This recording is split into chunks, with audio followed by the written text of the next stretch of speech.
आप देख रहे हैं एक नई जिंदगी।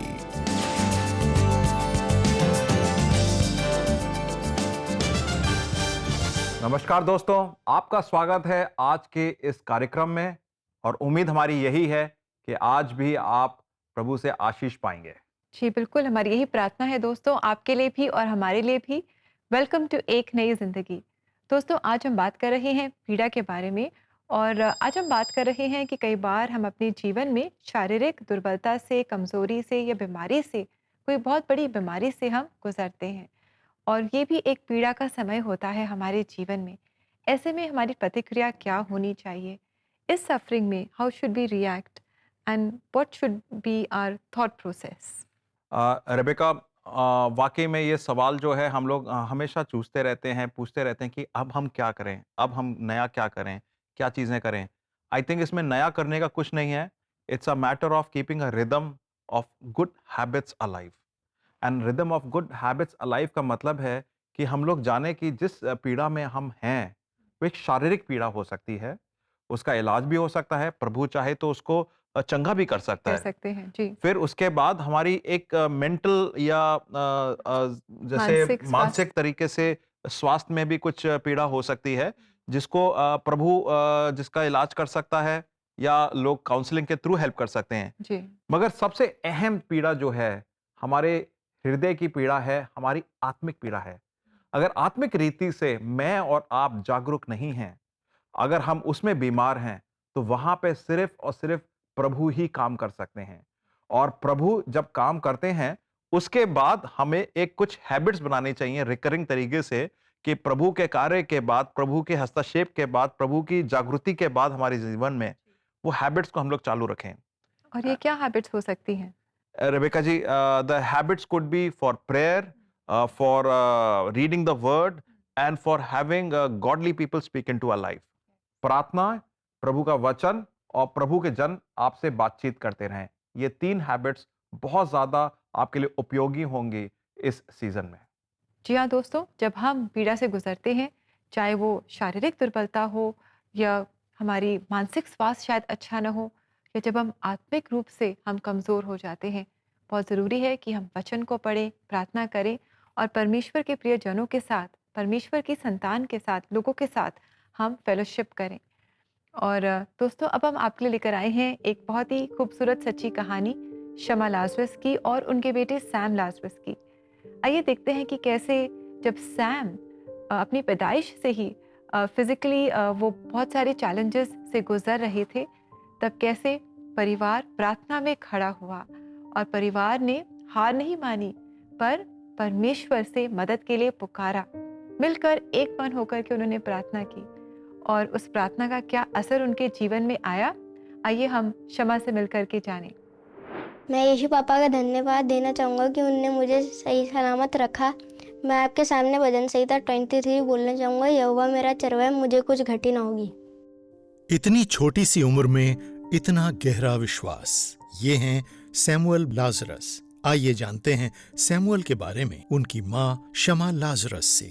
जब सैम हुआ तब पूरा परिवार बहुत खुश था। मेरे पापा मम्मी, मेरे इन-लॉज, सब जने परिवार में बहुत खुश थे क्योंकि बहुत समय बाद परिवार में एक बच्चा हुआ था। लेकिन कुछ दिनों बाद सैमुअल की तबीयत खराब रहने लगी। जब सैम 1 मंथ का हो गया था तब उसको कॉन्स्टिपेशन की प्रॉब्लम रहने लगी, तो यही उसको दिखाने के लिए हम डॉक्टर्स के पास लेके गए। तब हमको पता पड़ा कि सैम को हार्ट प्रॉब्लम है। तो पूरा परिवार टूट चुका था, सब बहुत दुखी हुए। एकदम से जो खुशी का माहौल था वो एकदम दुख में बदल गया था। उस समय उनके परिवार को परमेश्वर का सहारा ही था। पूरा परिवार बैठ के प्रार्थना करता था, फैमिली प्रेयर किया करते थे। कई बार ऐसा होता था कि प्रेयर करते वक्त रोना भी आता था। सैम को भी प्रेयर में साथ लेके बैठते थे, वो भी प्रेयर पीछे पीछे रिपीट करता था। और जो ज़्यादातर जब बाइबल पढ़ते थे तो जो भजन संहिता 23 है वो हम ज़्यादा पढ़ते थे और उस जो वर्स है उसको पढ़ने से हिम्मत मिलती थी।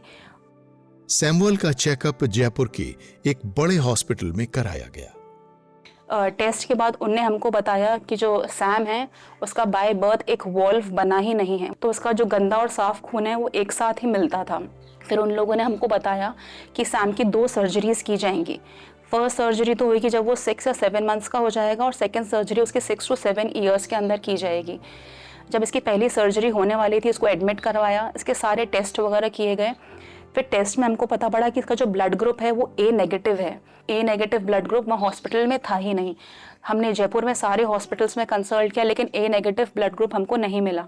किसी तरह रिश्तेदारों और दोस्तों से ब्लड का इंतजाम हो पाया, लेकिन फिर भी 1 यूनिट ब्लड की कमी पड़ रही थी। हम लोगों ने वापस दुआएं करी, तभी एक व्यक्ति जो पास में खड़ा हुआ था वो हमारी बातें सुन रहा था। हम उसको नहीं जानते थे, लेकिन वो हमारे पास आया। उसने हमको बोला कि अगर आप चाहें तो मैं आपके बेटे को ब्लड दे सकता हूँ, और उसका ब्लड भी ए नेगेटिव ही था। उस इंसान ने मेरे बेटे को ब्लड डोनेट किया। वो कौन था, कहाँ से आया, हमें कुछ नहीं पता था। ये सब कुछ खुदा की तरफ से इंतज़ाम था। इस तरह से सैमुअल की फर्स्ट सर्जरी सक्सेसफुल रही। बट डॉक्टर्स ने बोला कि सैम का बहुत ज़्यादा ध्यान रखना पड़ेगा, सारे इन्फेक्शन से बचा के रखना पड़ेगा। मतलब ये जो हमारा जो समय था बहुत ही क्रिटिकल था, उसको हर चीज़ से हमें बचा के रखना पड़ता था। मतलब उसको ज़्यादा रोना नहीं है, उसको कोल्ड नहीं होना है, कॉफ नहीं होना है, उसको हर इन्फेक्शन से बचाना पड़ता था उसको। मतलब हम रेगुलर स्कूल भी नहीं भेज पाते थे, स्कूल के लिए भी हमको थोड़ा उसको गैप दिलाना पड़ता था, क्योंकि ज़्यादा एग्जर्शन नहीं हो जाए। फिर जब वो 6 या 7 ईयर्स का हो गया, हम उसको वापस लेकर गए हॉस्पिटल दिखाने करने के लिए। तब डॉक्टर्स ने हमको बोला कि अब इसको सेकंड सर्जरी की ज़रूरत है, क्योंकि जब ये ज़्यादा एग्जर्शन कर लेता था ये ब्लू हो जाता था। इसके जो नेल्स हैं, इसका जो नोज़ है, ये सब कुछ बिल्कुल ब्लू हो जाते थे। सैमुअल की सेकंड सर्जरी में कॉम्प्लिकेशंस ज्यादा थीं। सेकंड सर्जरी 8 घंटे तक चली थी। जब ये सेकंड सर्जरी पूरी हो गई, इसको 24 आवर्स तक जो डॉक्टर थे, जो हेड सर्जन थे, वो इसके पास रात भर बैठे रहे। जब वो ऑब्जर्व कर रहे थे तो उन्होंने एक चीज़ देखी कि जो सेचुरेशन है इसका 97-98 तक जाना चाहिए था सेकंड सर्जरी के बाद में, लेकिन वो नहीं जा पा रहा था। वो 92 या 93 पे आकर रुक गया था। तो उनको थोड़ा बहुत डाउट हुआ, तो उनने अपने जो फिजिशियन थे उनको बुलाया, उनसे सारी रिपोर्ट्स मांगी जो इसके टेस्ट से पहले की गई थी।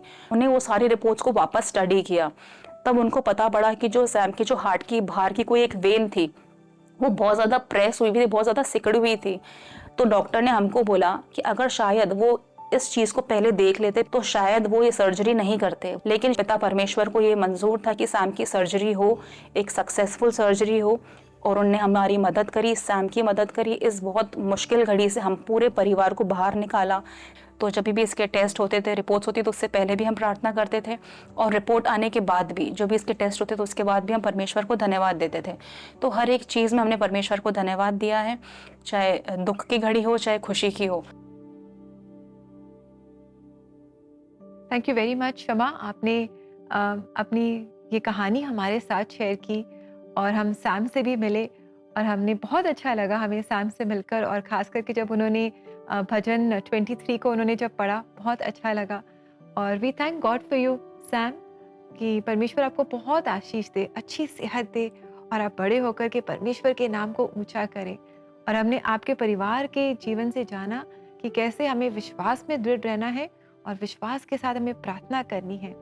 And the effectual fervent prayer of a righteous man availeth much, वचन कहता है। जी हाँ, जो धार्मिक व्यक्ति होता है उसकी प्रार्थनाओं में बहुत बल होता है, क्योंकि प्रभु उसकी प्रार्थनाओं को सुनता है, उस पे कार्यशील होता है और उसका जवाब भी देता है। जी, और इस परिवार में हमने यही देखा।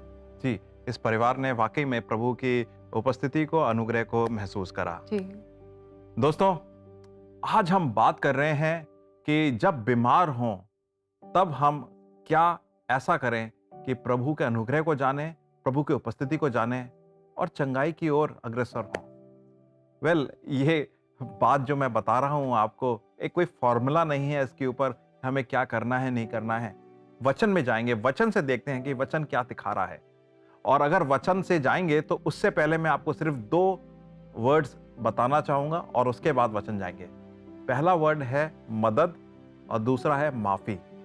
मदद और माफ़ी, इन दोनों वर्ड्स को अगर आप बांध के रखें और फिर वचन को देखें तो मुझे और आपको समझ में आएगा कि प्रभु मेरे से और आपसे क्या बोल रहा है।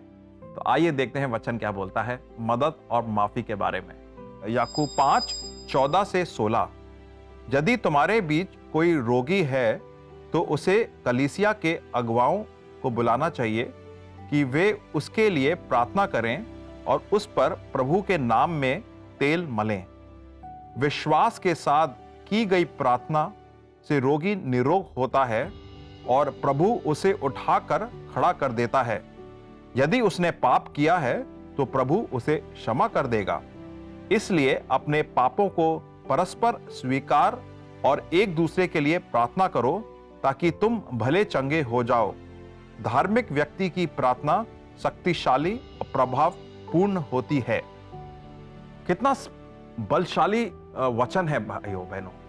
वचन बहुत साफ तरीके से कहता है मदद मांगो और माफी भी मांगो साथ साथ। मदद मांगने में वचन में साफ तरीके से लिखा है कि कलीसिया के जो अगुवे हैं, लीडर्स हैं, पास्टर्स हैं, उनको आप बुलाइए अपने घर में और उनसे कहिए कि हमारी सिचुएशन को प्लीज जानें, देखें और प्रार्थना करें। और प्रार्थना करें, प्रभु के नाम से प्रार्थना करें, प्रभु की उपस्थिति को जानकर प्रार्थना करें।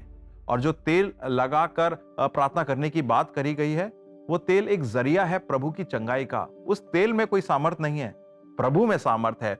और प्रभु का जो सामर्थ है वो उस समय प्रभु के सामने उपस्थित करते हैं उस तेल को, और उससे वो सामर्थ से प्रार्थना करी जाए ताकि लोगों में चंगाई की उपेक्षा करी जाए। और दूसरी चीज वचन में साफ लिखा है, अगर कोई पाप किया है, जाना हुआ और कोई अनजाना पाप है, तो आप प्रभु से प्रार्थना कर सकते हैं कि प्रभु हमारी समझ में उस पाप की समझदारी दें, उसकी उजागर करें उस सिचुएशन को, ताकि हम उस सिचुएशन को जानकर माफी मांग सकें। तो हो सकता है हमने किसी के साथ बैर रखा हो, किसी के साथ गलत करा हो, किसी के साथ हमने ऐसा डील करा हो जो हमारे लिए सही नहीं है, या कहीं से हमारा मन बेटर बैठा हुआ हो और प्रभु की आशीष को हम रिलीज नहीं करने दे रहे हैं क्योंकि उस बैर को हम लेके बैठे हुए हैं। तो वहां पर माफी मांगने की जरूरत है प्रभु के सामने। और प्रभु के सामने अपने मन को कोमल करें और प्रभु से कहें कि प्रभु इस कठोर मन पे कोमलता जो हम दे रहे हैं उसको आप आशीष दें और इसको फलवंत करें। तो मदद मांगें लोगों से और माफी रखें प्रभु के सामने, और that opens the door for the way towards healing. और प्रभु की इच्छा है वो हीलिंग करे ना करे, वो प्रभु के ऊपर छोड़ दें। मगर जो प्रभु ने मुझसे और आपसे कहा है, आज्ञाकारिता में लेकर, विश्वास योग्यता से लेकर उसको करें। और मैं उम्मीद करता हूं भाइयों बहनों, आज जब आप घर में अपनी चंगाई की अपेक्षा कर रहे हैं, जहां पे बीमार हैं, तो प्लीज प्लीज अपने अगुवाओं को, अपने पास्टर्स को, अपने सीनियर्स को बुलाएं घर में प्रार्थना के लिए। और कोई ऐसा व्यक्ति है जो आपके करीब है, जिससे आप बातचीत करते हैं, वहां पे कन्फेस करें अपने सिन को, प्रभु के सामने कन्फेस करें और देखिए प्रभु कैसे आपके लिए रास्ता खोलता है। मैं उम्मीद करता हूं इस वचन ने आपको काफी एनकरेज करा होगा और होप दिया होगा आने वाले कल के। जी दोस्तों, और अगर परमेश्वर की इच्छा है कि हम उस कमजोरी में बने रहें, तो परमेश्वर अपना अनुग्रह हमें देता है जो हमारे लिए काफ़ी होता है। और जब हम कमज़ोर होते हैं तब परमेश्वर के सामर्थ्य को हम अपनी कमज़ोरी में एक्सपीरियंस कर पाते हैं, अनुभव कर पाते हैं। और दोस्तों, हम आपको याद दिला दें कि प्रार्थना में हम आपकी अगुवाई करना चाहेंगे, आपको इंकरेज करना चाहेंगे, तो ज़रूर आप हमारे साथ जुड़े। प्रार्थना में all India prayer line number 99 10 40 10 10 पर आप हमें कॉल कर सकते हैं, व्हाट्सएप कर सकते हैं। We are here to pray for you and with you. हम इंतज़ार रहेगा आपके संपर्क का। और दोस्तों, अब वक्त एक छोटे सा ब्रेक का। ब्रेक के बाद जब हम लौटेंगे तो बहुत सारे मन में सवाल होते हैं। एक सवाल देखेंगे जिसका प्रभु के वचन से क्या जवाब मिलता है। तो please don't go anywhere, be there. अभी हम लौट रहे हैं।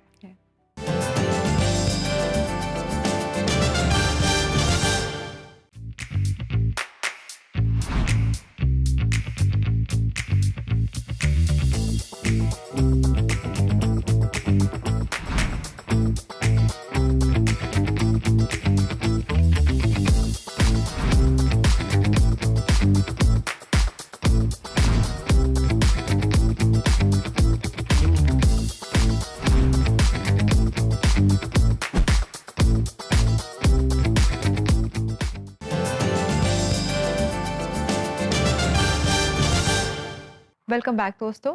आज एक नई जिंदगी प्रोग्राम में हम बात कर रहे हैं कि कई बार हम अपने जीवन में किसी ऐसी बीमारी का सामना करते हैं जो शायद बहुत लंबे अरसे तक चलती है, या कोई बहुत ही बड़ी बीमारी होती है, और ऐसे में हम निराश होने लगते हैं, हम आशा खोने लगते हैं। आज एक नई जिंदगी प्रोग्राम में हम चाहते हैं कि अगर आज आप ऐसी ही परिस्थिति से गुजर रहे हैं, आप जानेंगे कि परमेश्वर है, वो आपके साथ है, वो आपका मददगार है, और आप आशा में बढ़ते जाएंगे।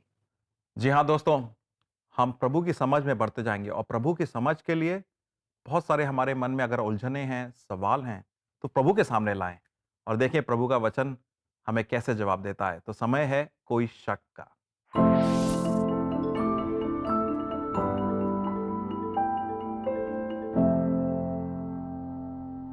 तो आइए दोस्तों, कोई शक पे देखते हैं आज का सवाल। और हमारे दर्शक पूछ रहे हैं, how can we cope with suffering when it feels unbearable? जब बिल्कुल ही असहाय महसूस होता है, ऐसे में हम अपनी पीड़ा के साथ कैसे कोप कर सकते हैं? हमारी पीड़ा में, हमारी सफरिंग में हमारे लिए एक मुकाम ऐसा आ जाता है, एक सिचुएशन ऐसी आ जाती है कि हम बिल्कुल बेयर नहीं कर सकते हैं। We want to give up. हम लोग कहते हैं बस छोड़ दो, इस समय अब से आगे नहीं होगा। मैं आपके सामने एक जीवित वचन पढ़ना चाहूंगा जो कि मेरे और आपसे बात करेगा, और उस वचन की सच्चाई मेरे और आपके लिए सामर्थ, it will be the fuel for you and me to actually handle suffering. आइए वचन देखते हैं क्या बोलता है। वचन है प्रकाशित वाक्य 21, 3 और 4। वचन में इस प्रकार से लिखा है, फिर मैंने सिंहासन में से किसी को ऊंचे शब्दों से यह कहते हुए सुना, देख, परमेश्वर का डेरा मनुष्यों के बीच में है। वो उनके साथ डेरा करेगा और वे उसके लोग होंगे, और परमेश्वर आप उनके साथ रहेगा और उनका परमेश्वर होगा। वो उनकी आंखों से सब आंसू पोंछ डालेगा, और इसके बाद मृत्यु ना रहेगी, और ना शोक, ना विलाप, ना पीड़ा रहेगी। पहली बातें जाती रहीं। आज की जो सच्चाई है पीड़ा की, शोक की, विलाप की, मृत्यु की, सफरिंग की, पेन की, डिजीजेस की, मेंटल स्ट्रेस की, डिप्रेशन की, हर एक किस्म की चीजों की कोई जिक्र ही नहीं होगा। प्रभु का वचन बोलता है, प्रभु का वचन बोलता है, पुरानी बातें जाती रहीं। All that which we bear today, जितनी भी पीड़ा बेयर करते हैं वो आने वाले समय में नहीं होंगी। और उससे ज्यादा बड़ी चीज ये होगी कि प्रभु की उपस्थिति इंसानों के साथ बसेगी। प्रभु साक्षात इंसानों के साथ होगा। आज की तारीख में प्रभु पवित्र आत्मा की उपस्थिति में मेरे और आपके साथ है। उस समय प्रभु who can be physically seen and felt हमारे साथ होगा।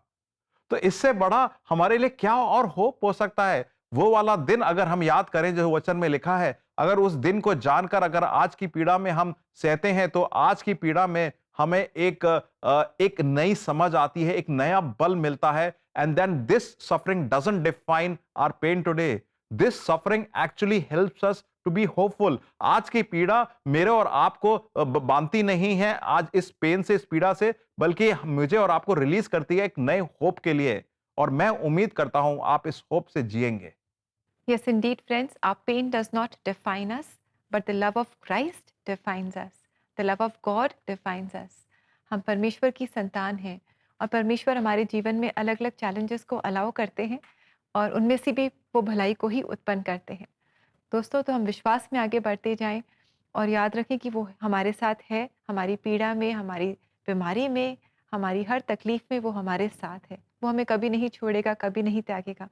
और दोस्तों, प्रार्थना में हम आपकी सहायता करना चाहेंगे, तो आप ज़रूर ऑल इंडिया प्रेयर लाइन में हमें कॉल करें, हमें व्हाट्सएप करें, हमसे संपर्क करें और अपनी प्रेयर रिक्वेस्ट आप हमारे साथ शेयर करें। हमारा नंबर है 99 10 40 10 10। हमें आपके संपर्क का इंतज़ार रहेगा। दोस्तों, हम प्रार्थना करना चाहेंगे और खास तौर से आपके लिए इस सीजन में प्रार्थना करना चाहेंगे अगर आप किसी पीड़ा के द्वारा जा रहे हैं। मगर उससे पहले छोटा सा ब्रेक लेंगे, उसके बाद लौटेंगे तो प्रार्थना करेंगे। तो प्लीज स्टे विद अस।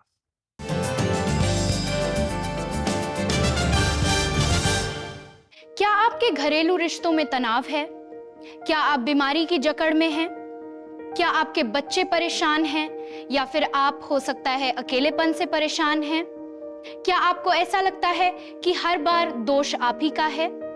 इन सारे विषयों के लिए हम साथ मिलकर प्रार्थना करेंगे। आप अभी ऑल इंडिया प्रेयर लाइन की टीम को कॉल करें। The number is 99 10 40 10 10।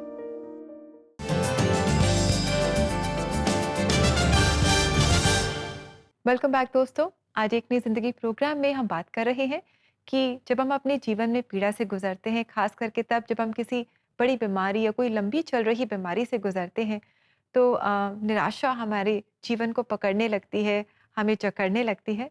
लेकिन आज हम जान रहे हैं कि हम प्रार्थना का सहारा लें, वचनों का सहारा लें, परमेश्वर के जनों से हम मदद मांगे और हम परमेश्वर के और नज़दीक आते जाएँ, विश्वास में दृढ़ होते जाएँ।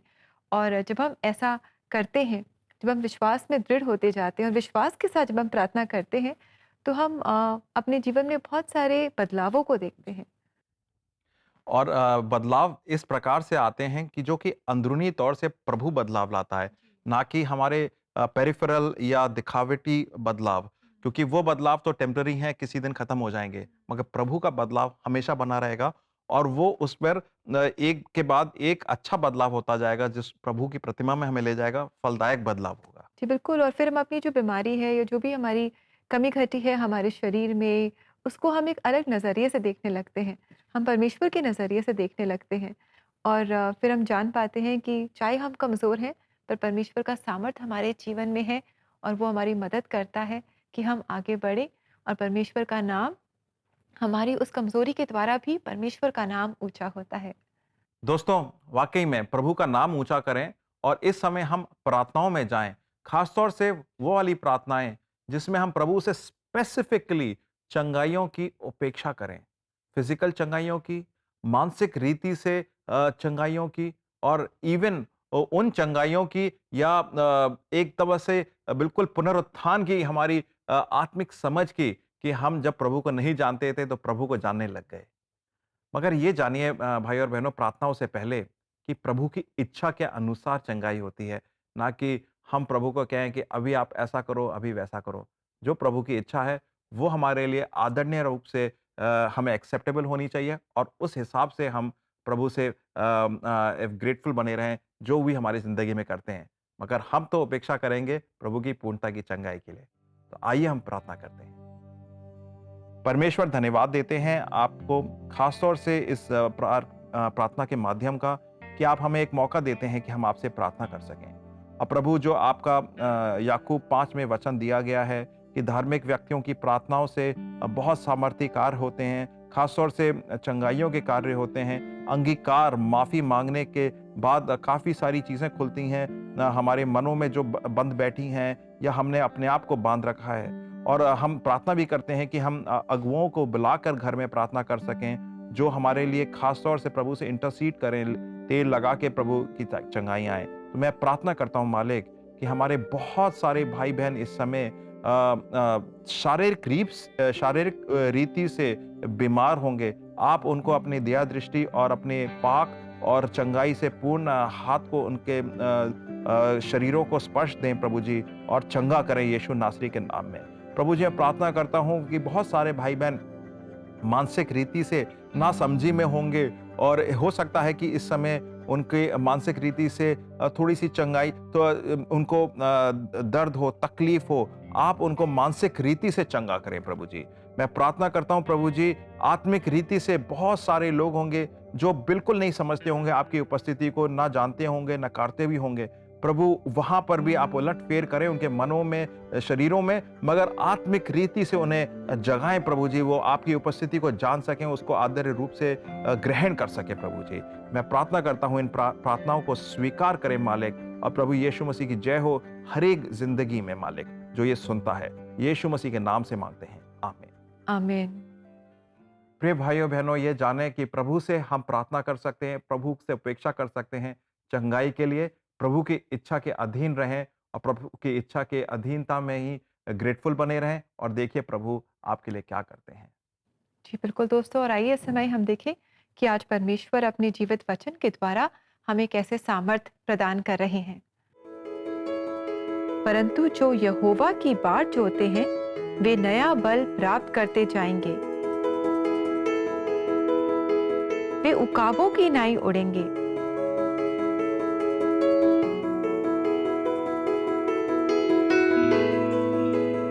वे दौड़ेंगे और श्रमित न होंगे, चलेंगे और थकित न होंगे। यशाया 40 का 31। दोस्तों वचन बहुत पावरफुल है और साफ तरीके से हमें बताता है कि नया बल प्राप्त करेंगे जो प्रभु की बाट जोते हैं।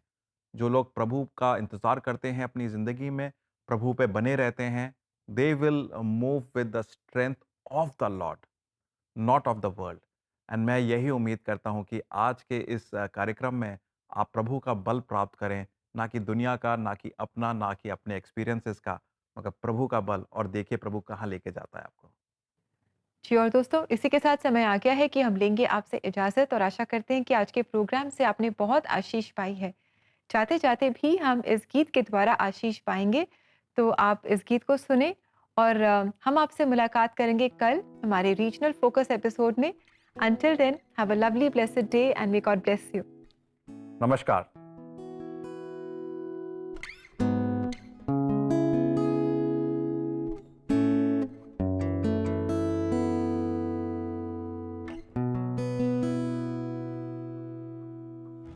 ना देखूं कुछ भी मुसीबतों में, आशा मेरे जीवन के हर पल में। ना देखूं कुछ भी मुसीबतों में, आशा मेरे जीवन के हर पल में। कैसा अनोखा प्यार तेरा, साथ ना छोड़े तू मेरा। कैसा अनोखा प्यार तेरा, साथ ना छोड़े तू मेरा। यीशु तू ही योग्य है सारे आदर और महिमा के। हाथ उठा के मैं कहूँ, प्रभु तू ही योग्य है सारे आदर और महिमा के। हाथ उठा के मैं कहूँ।